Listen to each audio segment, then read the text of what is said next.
O tema da minha ministração hoje é esperança, paciência e perseverança. Eu vou, na verdade, continuar o assunto de quarta-feira passada e só finalizar essa parte de como vencer a preguiça. Romanos 12:12, por favor, se você puder acompanhar comigo. 12:11, vamos ler o 11 só para a gente pegar o contexto da última semana. Diz assim a palavra do Senhor: no zelo não sejais remissos, sede fervorosos de espírito, servindo ao Senhor. Regozijai-vos na esperança, sede pacientes na tribulação, na oração, perseverantes. O tema da minha pregação, como eu disse, é esperança, paciência e perseverança. É o que nós vemos aqui no versículo 12 e 11. Na última quarta-feira, eu preguei especificamente sobre como vencer a preguiça. Porque é o que Paulo diz aqui no começo do versículo 11. Uma tradução melhor para esse versículo 11, no zelo não sejais remissos, seria a seguinte: nunca desistam de demonstrar entusiasmo. Ou na nova tradução da linguagem de hoje diz assim: trabalhem com entusiasmo e não sejam preguiçosos. Trabalhem com entusiasmo e não sejam preguiçosos. E eu deixei bem claro que preguiça é pecado. O livro de Provérbios, constantemente, quando fala sobre preguiça, trata a preguiça como vilão, como alguém que é ruim, como algo que não procede de Deus. Então eu e você temos que sempre encarar a preguiça como pecado. A partir do momento que nós tivermos essa concepção, que o preguiçoso não agrada a Deus, nos dias de morosidade nós teremos um ânimo a mais para levantar. Por quê? Porque se continuarmos aqueles 10 minutos do soneca do celular, que vai de 10 em 10, Você põe para despertar 6, 6:10, 6:20, 6:30, 6:40 e 7 horas não acordou. Nós temos um ânimo a mais para levantar. Eu disse que você precisa aprender a ser útil. Vencer a preguiça, levantar do sofá, da cama, de onde for. Você precisa ensinar os seus filhos a serem úteis. Porque infelizmente nós estamos numa geração hoje onde os jovens e adolescentes, a única fase que eles conseguem ter na vida e passar de fase talvez é a do PlayStation. O resto não sabem fazer nada. Nada. Por conta de pais que talvez não ensinam os seus filhos a fazerem algo de útil. E Paulo, ele termina dizendo no versículo 11 que, olha, no zelo não sejais remissos, sede fervorosos do espírito.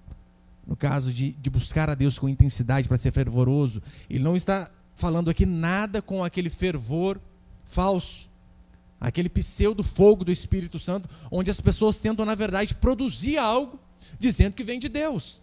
É o fogo estranho que a Escritura trata no livro de Levítico. Nadab e Abiú morreram por conta de oferecer fogo estranho. Então, sede fervorosos do Espírito, Paulo está dizendo no sentido de, olha, busquem a Deus, sejam vigorosos, mostrem energia, orem, busquem a Deus, leiam a Escritura, isso vai fazer o meu e o seu espírito enfervecer, é o que diz a Escritura. Então, aqui eu vou passar apenas alguns princípios nessa noite, e o primeiro é o seguinte: como que nós continuamos vencendo a preguiça? Paulo, ele começa a dar os caminhos novamente. Se vence a preguiça trabalhando, de que forma? Servindo a Deus. Servindo a Deus, é isso que ele diz no verso 11, no zelo não sejais remissos, sede fervorosos de espírito, de que forma? Servindo ao Senhor. A fórmula para se vencer a preguiça não existe outra: trabalho. Trabalho e trabalho duro. Lembra, acho que aquele técnico de São Paulo, Muricy, que dizia: meu nome é trabalho. É mais ou menos por aí mesmo. É claro, ele fala no sentido de confiar apenas na sua própria força. Mas uma das formas de vencer a preguiça, a Escritura diz que é trabalho. E aqui Paulo diz: o trabalho para o Senhor. Eu vou deixar bem claro, quando falamos de trabalho para o Senhor, talvez na sua mente já tenha aquela perspectiva seguinte: olha, quem que trabalha para Deus? Quem trabalha para Deus é o pastor. O pastor trabalha integral para Deus. Nós temos o nosso serviço secular e trabalhamos quando nós cantamos, limpamos a igreja, quando nós ajudamos alguém, aconselhamos. Não, isso é um engano. Tudo que nós fazemos, o nosso trabalho também é para Deus. Não importa se você limpa uma casa, que você tem que limpar para Deus.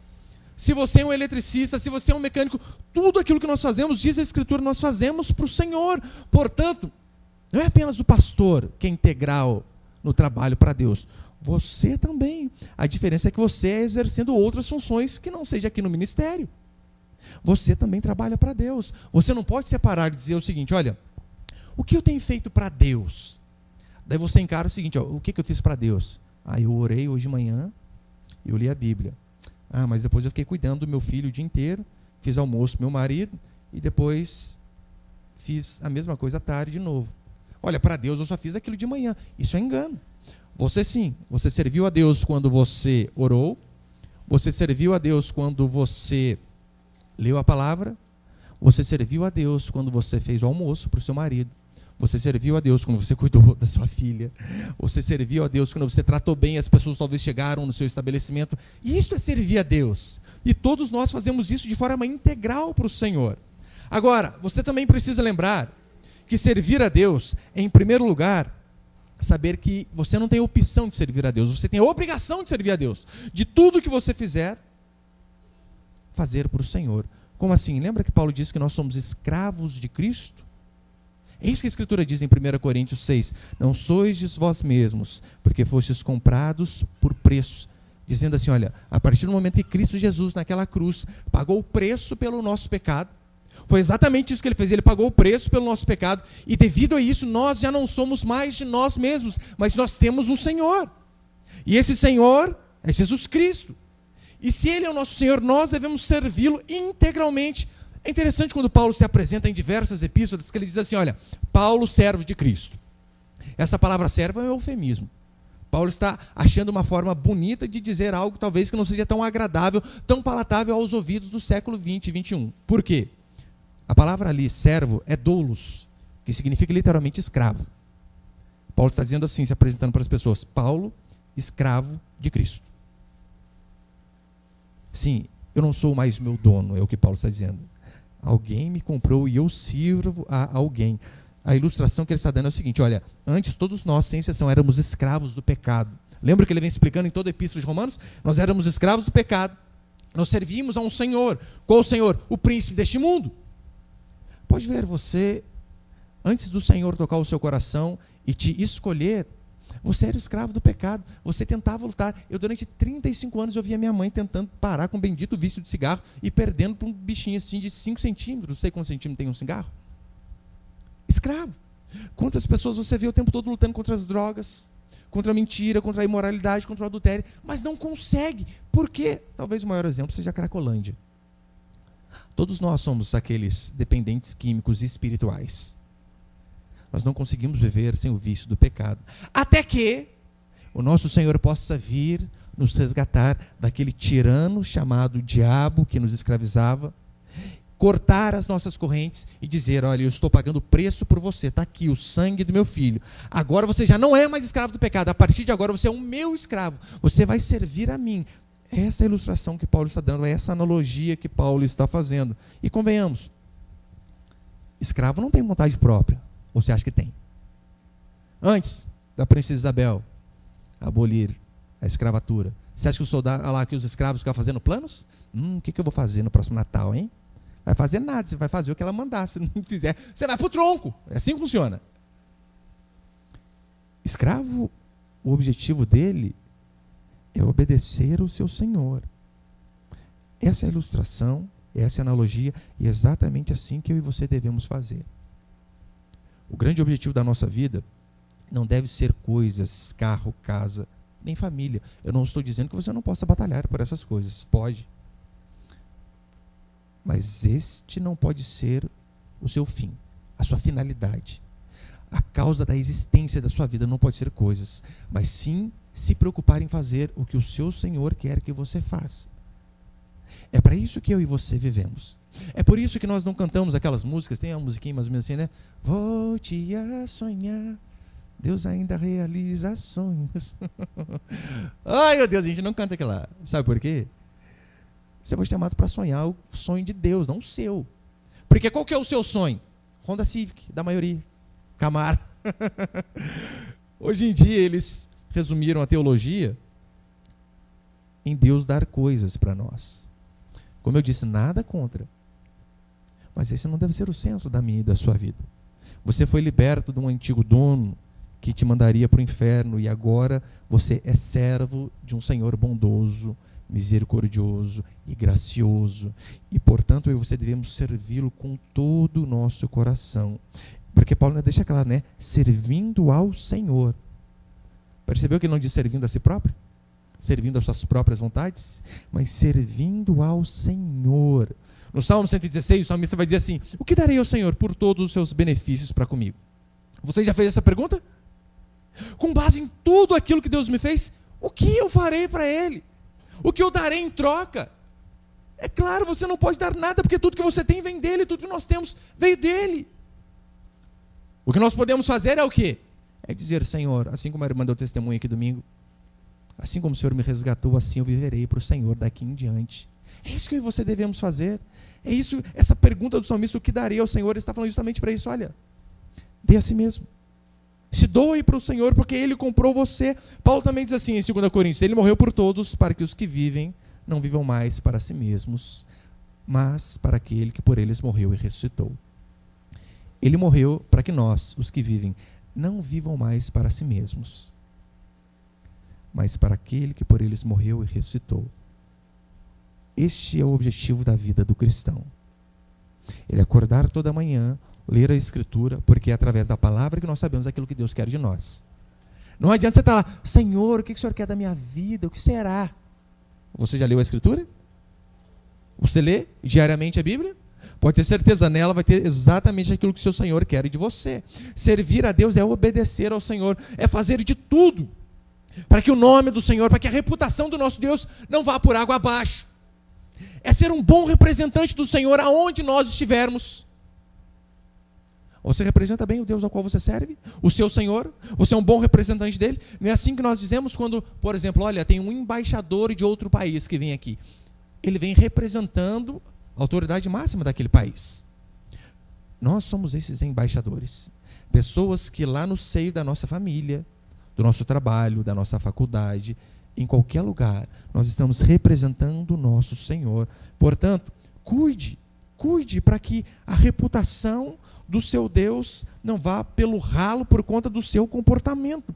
Porque o que é servir a Deus? É sim não nos envergonharmos do Evangelho, como Paulo diz: não me envergonhe do Evangelho, que é o poder de Deus para a salvação.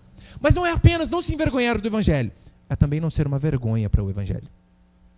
Porque muitas pessoas dizem que não se envergonham do Evangelho, mas quantos podem dizer que também não são uma vergonha para o Evangelho?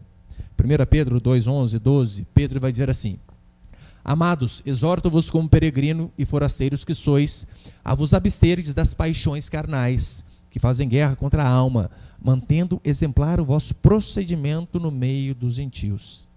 Se afaste das paixões carnais e mantenha um bom procedimento diante de todos. É isso que Paulo está dizendo.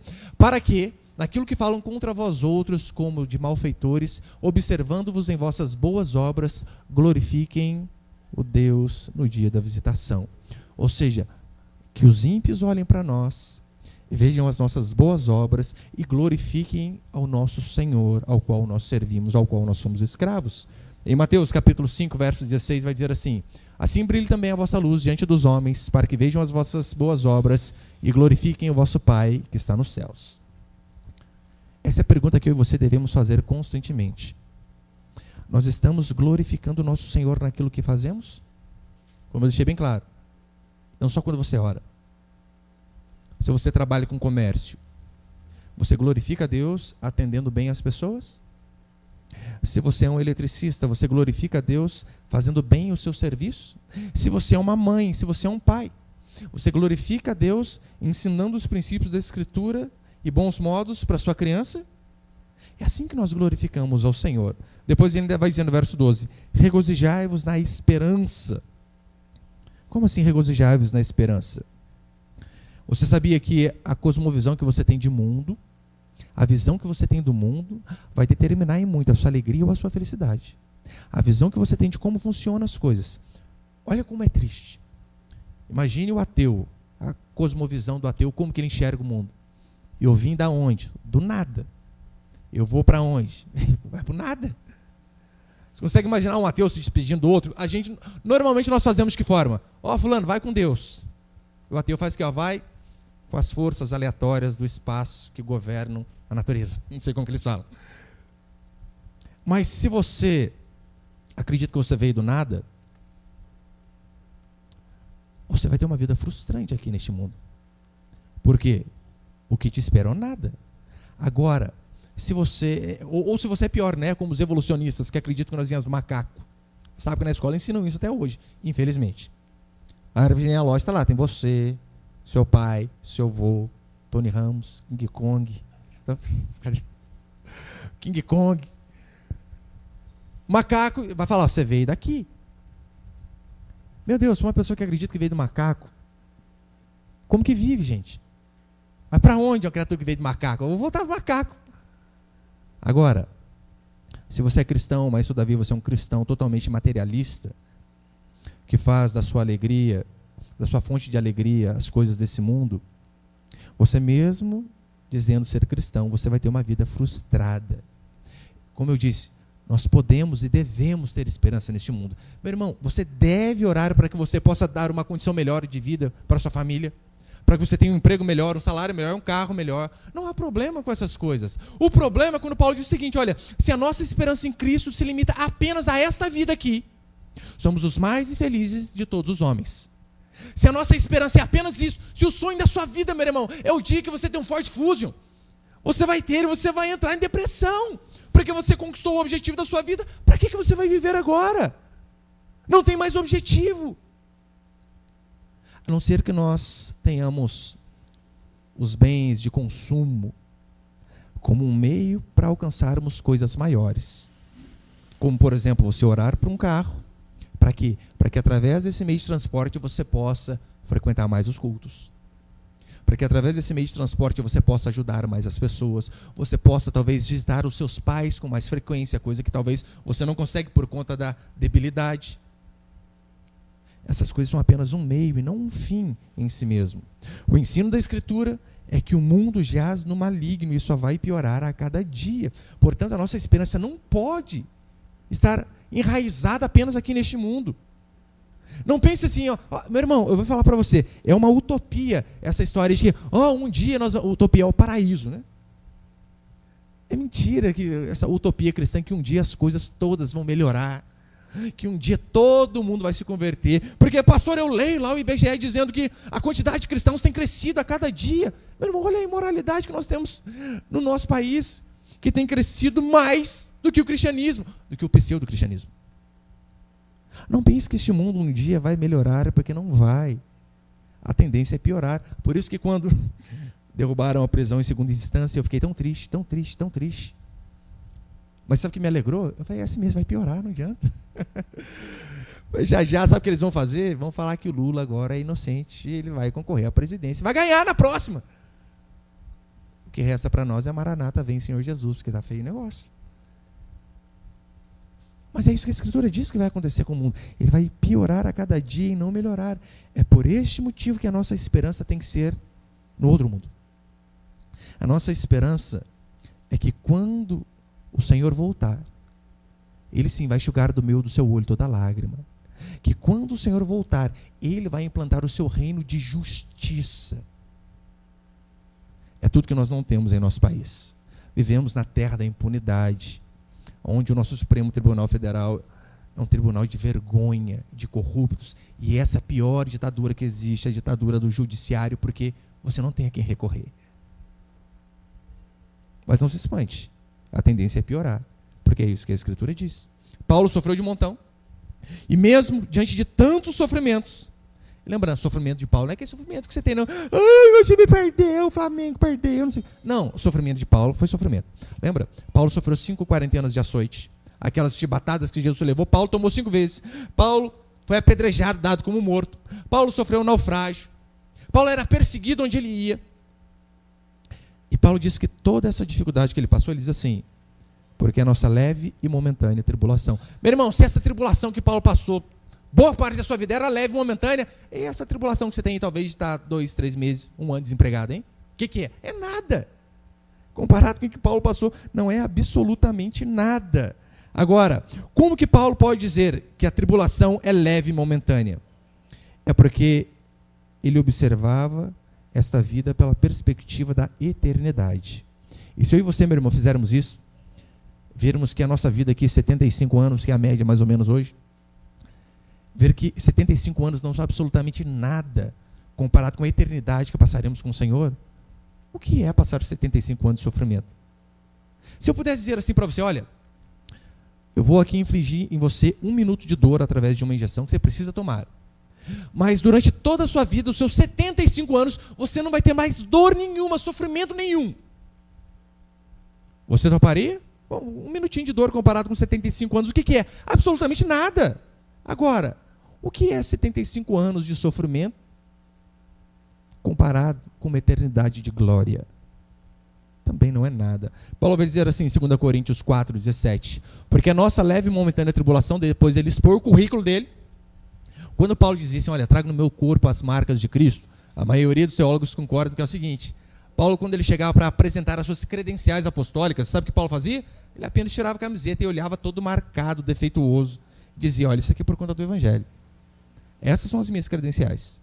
E tudo isso que ele passou, ele diz assim, porque a nossa leve e momentânea tribulação produz para nós eterno peso de glória acima de toda comparação, não atentando nós nas coisas que se veem, mas nas que se não veem, porque as que se veem são temporais e as que se não veem são eternas.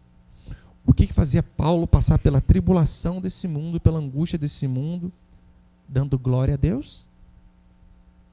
Ele sabia, tem um mundo por vir que me aguarda, e nele eu vou fixar os meus olhos. E segundo, e último princípio para encerrar, só voltando naquele tópico, a carta de Hebreus, se você já leu uma carta fantástica que fala sobre os sofrimentos dos heróis da fé, por que será que aqueles homens suportaram tanto sofrimento? Você já pensou?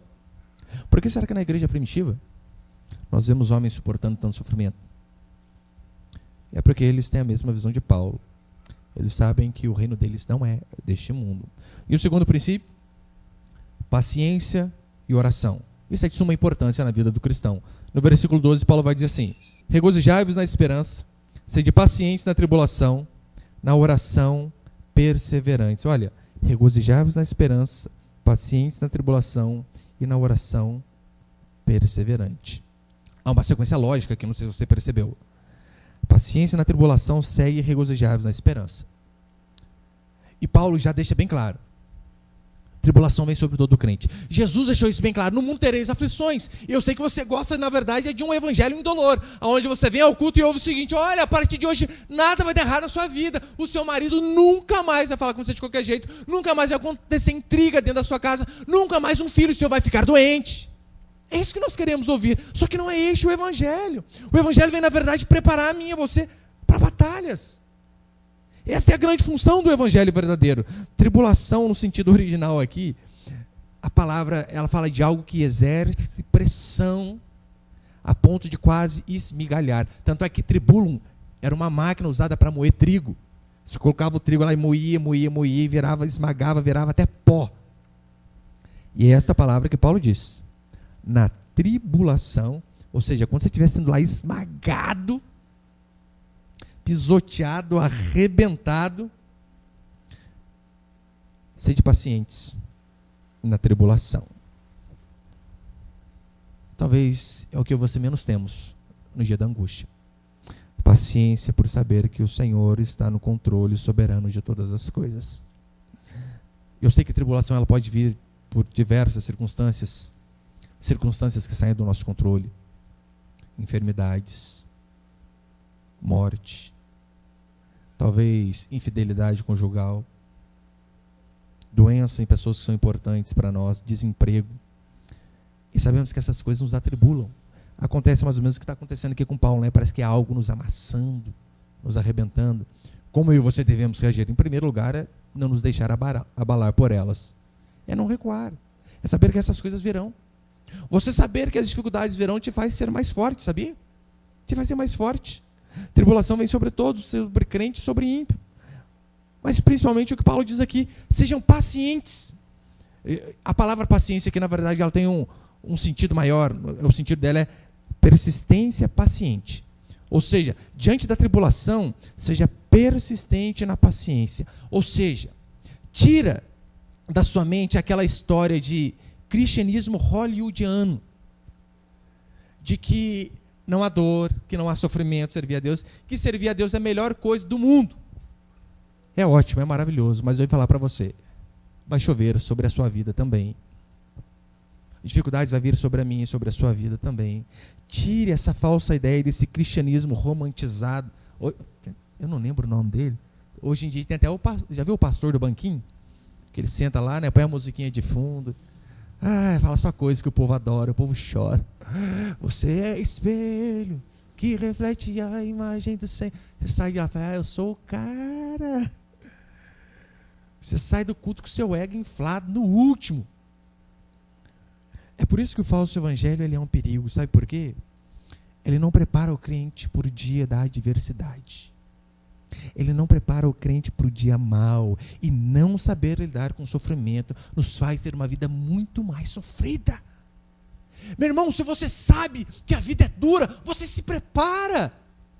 Agora, se você fica se enganando através de versículos da Bíblia isolados do contexto, que só falam coisas boas, e você de fato não se prepara para a batalha, no dia da tribulação, a sua fé provavelmente vai sumir. A Escritura vem para treinar a mim e a você. É por isso que Paulo gasta 11 capítulos, até o capítulo 11, falando a respeito de doutrina, para depois, então, ele começar a aplicação, para dizer o seguinte, olha, vocês precisavam aprender tudo isso, para quê? Para saber que há dias maus, para saber que há dias de dificuldade, que há dias de luto, que há dias de batalha, que na verdade nós vamos até nos desesperarmos. Foi o que aconteceu com Paulo. Lembra? Em determinado naufrágio, diz a Escritura que aquelas pessoas que estavam no navio chegaram a desesperar da própria vida. Ou seja, ele disse, acabou, não há mais. Dias sem comer, dias sem ver o sol, acabou tudo, vamos morrer. E o Evangelho vem nos preparar justamente para esses dias. Eu lembro que na sessão que eu trabalhava, nós tínhamos uma foto lá no quartel dizendo assim, ó, treinamento duro, combate fácil. Essa é a vida do cristão. E as pessoas às vezes sempre perguntavam, por que tanto treinamento? Para que, em primeiro lugar, que nós nunca venhamos a usar tudo que aprendemos, mas em segundo lugar, que se precisar, estamos preparados. Essa é a diferença. O cristianismo ele é uma academia que veio para enrijecer os nossos músculos. Não é uma esteira que você caminha em câmera lenta com X-Bacon e Coca-Cola com limão na mão, não é. O cristianismo ele veio justamente para nos fortalecer, para nos deixar preparado para o dia mau, porque é isso que diz a Escritura. A mensagem de tribulação neste mundo, meu irmão, é a coisa mais gloriosa que eu e você temos para evangelizar. Sabia? Porque qual que é normalmente o evangelismo da maioria das pessoas? Venha para Jesus e seu marido vai converter. É claro, vamos orar por isso, mas não é certeza. Venha para Jesus e seus filhos vão converter. Vamos orar por isso, mas não é certeza. Pastor, mas a Bíblia não diz lá? Crê no Senhor Jesus, será salvo tu e tua casa? Você já leu a continuação do texto? Todos da casa ouviram a pregação e se arrependeram dos pecados. Aí sim se converteram. Ora, mas você primeiro precisa trazê-los para ouvir o Evangelho. Agora, a mensagem de tribulação neste mundo é a mais gloriosa forma de evangelização. Por quê? Nós somos os únicos que conseguimos oferecer uma corda para aqueles que estão no fundo do poço. Esse é o Evangelho. Ele chega diante de pessoas que estão até o pescoço de lama. E ele diz assim, olha, nós temos a corda. E esta corda é a pessoa do nosso Senhor Jesus Cristo. É por isso que na tribulação, você percebeu que é muito mais fácil evangelizar uma pessoa que está passando por problema? Evangeliza lá o fulano que acabou de ganhar na Mega Sena. Fala para ele, você precisa de Deus. Ah, tá de brinquedo with me. É nada. Agora pega um cara que passando um perrengue danado, passando por problemas. O último domingo eu preguei sobre depressão e suicídio. E eu fiquei abismado com tanta gente que veio. Falei, nossa, mais pessoas que nos cultos da mudança, que são os cultos evangelísticos que nós fazemos. Por quê? A pessoa sabe onde o calo aperta. A pessoa sabe o que está passando. Então é muito mais fácil evangelizar, né? Eu dei o exemplo do irmão que estava lá no hospital, o joelho todo arrebentado, e o cara sem uns dedos do lado dele, desesperado. O irmão fez certinho, rapaz, tem jeito para a nossa vida, Jesus Cristo. Que é a melhor hora para evangelizar alguém que está arrebentado. Essa é a hora. Então a dificuldade é uma oportunidade de evangelizarmos. Na segunda carta, já estou encerrando, na segunda carta a Timóteo, Paulo diz assim, todos quantos querem viver piedosamente em Cristo Jesus serão perseguidos. Ou seja, é isto que eu e você devemos esperar.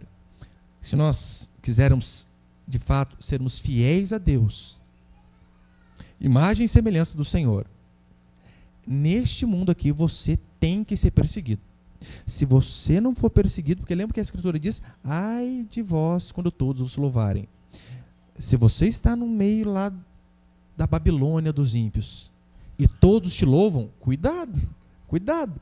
Se o mundo aplaude o seu comportamento, entre aspas, cristão, a grande probabilidade é de você não estar representando bem o seu Deus, de você não estar representando bem o cristianismo.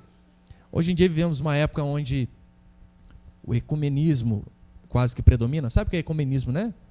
Vai fazer aquele culto, vamos fazer um culto aqui, todas as religiões aqui, traz o pastor, traz o pai de santo, traz o padre, traz o Zé Pilintra, todo mundo aqui. E esses dias eu vi um banner de um culto evangelístico, onde tinha lá, né, grande gama de cantores cristãos, bem renomados. E do outro lado, os padres mais renomados do catolicismo também. Falei, Deus do céu, como pode? Irmãos, segura essas crianças, por favor. Como pode? Você percebeu que hoje o pessoal está quase meio que flex? Não, vale tudo. Lembra, há pouco tempo atrás tivemos o dia 12 de outubro, de Senhora Aparecida, e tinha igreja evangélica montando banquinha lá, ajudando com água, com fruta, as pessoas irem para Aparecida. E eles dizem, não, é que nós queremos ajudar, não estou julgando o coração, queremos ajudar essas pessoas a chegarem bem ao seu destino. E eles acham que isso é evangelismo. Não, não é. Isso é o seguinte, a pessoa está passando aqui indo lá para o inferno, assim, ó. Daí você, ai, tadinho, né? Está com fome, deixa eu alimentar você, pelo menos você vai ter mais ânimo para você caminhar para o precipício. É isso que eles fizeram? O que teríamos que fazer? Ajudar? Sim. Mas assim, eu ajudo, se eu dou água, documento mais, volta. Dá meia volta e volta para sua casa, porque você está indo para a perdição da idolatria. Agora, qual foi a única igreja evangélica que saiu no jornal, hein? Qual? Foi essa. É que ajudou os fiéis a chegarem em segurança ao santuário nacional. Esse é o tipo de evangelho que nós temos visto em nosso mundo. É por isso que eu não me iludo, não me engano com esse pseudo-crescimento do cristianismo. Porque é um falso crescimento. É um falso crescimento. Mas é o que Paulo diz para mim e para você, né? É o que a Escritura diz. Você percebe claramente o sal deixando de salgar? Justamente isso está acontecendo. Se o sal vier a ser insípido, ou seja, uma igreja dessa, o que a Escritura está dizendo é o seguinte: não presta para nada, a não ser para ser jogado, ser pisado. É o que a Escritura diz. Deixou de ser sal, deixou de cumprir a sua função. Na tribulação sejam pacientes, ou seja, deixe que a tribulação nos ensine coisas que somente ela pode ensinar. Porque você sabe, meu irmão, tem coisas que a gente aprende só na marra, é ou não é? É só na hora da tribulação. Não adianta, você pode ouvir, você pode ler de montão. O que fazer numa situação dessa? Você só vai aprender na prática. É o fogo da tribulação que vem para nos provar, para nos purificar. É assim que acontece. Eu tenho certeza que os dias que você mais buscou a Deus, sabe qual foi? Foi nos dias que você estava passando por mais aperto. Nos dias que você está passando por mais angústia. É isso que diz a Escritura, Salmo 119, já estou encerrando, diz assim: antes de ser afligido andava errado, mas agora guarda a tua palavra. Quando que guarda a palavra, hein? Antes que estava bem não guardava, né? Antes de ser afligido andava errado, mas agora guarda a tua palavra. Depois no verso 71, foi-me bom ter passado pela aflição, para que aprendesse os teus decretos. A aflição faz isso. Faz com que nós venhamos a nos encolher, nos joga no chão, para que do chão nós podemos clamar a Deus que está no alto. A tribulação ensina coisas que somente a tribulação pode ensinar. A tribulação nos faz pensar na glória dos céus. Que convenhamos, meu irmão, nos dias de angústia, de um país onde o que reina é impunidade, só tem algo que pode nos trazer alegria. É saber que o céu é um céu de justiça. Porque esse nosso país não dá. É exatamente isso que a Escritura diz. Perseverai na oração, Paulo termina dizendo. Olha a conexão que ele faz. Tribulação nos faz pensar no mundo por vir. Isso nos faz lembrar do Senhor. Lembrar do Senhor nos faz orar. E olha que interessante. Perseverai na oração. Porque convenhamos, tem dia que orar não é fácil. Não é. Aí você dobra o joelho para orar. Você já orou tudo, você olha, nossa, deu 5 minutos só que eu estou orando. Tem dia que orar é doído. Você para orar e a cabeça sua pensa em tudo, mesmo na oração que você tem que orar. Não sei se só eu, não sei se é só comigo que acontece isso, não sei se com vocês também. Às vezes você para orar, daí você lembra o que o filho tem que fazer, você lembra que tem trabalho, você lembra tal coisa, e não consegue se concentrar. Por isso que Paulo diz, perseverai na oração, porque a oração é o dever do cristão. Eu amo aquela parábola de Lucas 18, onde diz sobre o dever de orar sempre e não esmorecer. O dever de orar sempre sem desanimar. Além de termos que orar sempre sem desanimar. É por isso que Paulo diz em Tessalonicenses, orai sem cessar. E é claro, quando eu digo orar sem cessar, não quer dizer que o tempo todo você vai estar de joelhos, claro que não. Mas o nosso espírito sempre em oração, indo no trabalho, no ônibus, no carro, tudo que fazermos, devemos ter esse espírito de oração. E por que eu e você devemos orar sempre? Ora, porque a oração é a única alternativa, meu irmão, senão eu e você vamos desfalecer nesse mundo caído. A oração é a única coisa que não nos faz desanimar. O mundo jaz no maligno. Tereis aflições em todo este mundo. E se eu e você não orarmos, a tendência é acontecer o que diz em Lucas 18. Vamos desfalecer, vamos desanimar de fazer as coisas. Por isso a oração é algo fundamental. A oração é o reconhecimento da nossa fraqueza e da nossa necessidade de Deus. O Augusto Nicodemos, ele tem uma frase que eu achei muito interessante. Ele diz assim, orar é para os fracos. Por isso que eu oro. Exatamente. Quando nós oramos, nós reconhecemos a nossa fraqueza, que nós não conseguimos resolver todos os nossos problemas. Que nós não damos conta de converter um filho. Que nós não damos conta de sozinhos levantarmos, trabalharmos e trazer o pão para dentro da nossa casa. E é claro, né, quando eu digo orar, eu não estou dizendo algo mecânico. Antigamente, você católico tinha um tercinho, né? 5 Pai Nosso, 10 Ave Maria, se não me engano, né? Orando lá. Mas você sabe que os crentes têm o tercinho dos crentes também, né? Pelo menos, uma vez tinha um livro que eu comprei, eu admirava aquele pastor lá. Eu estou olhando lá, tinha o disquinho de oração, daí tem lá, 2 minutos e meio, hora para tal coisa, depois você vira o disquinho, agora 2 minutos e meio, o outro, 2 minutos e meio. Falei, cara, isso aqui é um terço gospel. É a mesma coisa. É claro. Lembra que Jesus diz lá em Mateus 6, e orando não useis de vãs repetições como os gentios, porque presumem que pelo muito falar serão ouvidos. Não é a repetição tanto que faz Deus nos ouvir, mas o coração com que nós oramos. E orar é justamente isso, é criar relacionamento com Deus. Quando você abre a sua Bíblia e você lê a Escritura, interpreta ela de forma correta, é Deus falando com você. Quando você entra no seu quarto, quando você está lá no seu carro, aonde você quiser, e você ora a Deus, é você falando com o Senhor. Então, quando nós lemos a Escritura, Deus fala conosco. Quando nós oramos, nós falamos com o Senhor. Essa deve ser a vida do cristão. Essa é a verdadeira oração, é comunhão com Deus, é de fato criar intimidade. Porque não é isso que você faz quando você quer conversar com uma pessoa, lá 10 mil anos atrás, quando você estava apaixonado pela sua esposa, que não era esposa ainda. Você dava um jeito de falar o tempo todo, não era? Nossa, você viu o sol que fez hoje? Claro que viu, né? Cega. Mas você dá um jeito de fazer o quê? Aquele miguezinho só para puxar um papo. É isso que eu e você devemos fazer em relação ao Senhor. Estabelecer comunhão diária com o nosso Deus. Eu e você, meu irmão, estamos de passagem nesse mundo mau, tenebroso e caído, cheio de aflições. E eu e você precisamos fazer a resposta aqui. Nós devemos nos alegrar na esperança do mundo por vir, sermos pacientes na tribulação e na oração perseverantes. Amém, meus irmãos? Você pode ficar de pé por um instante, então? Por favor.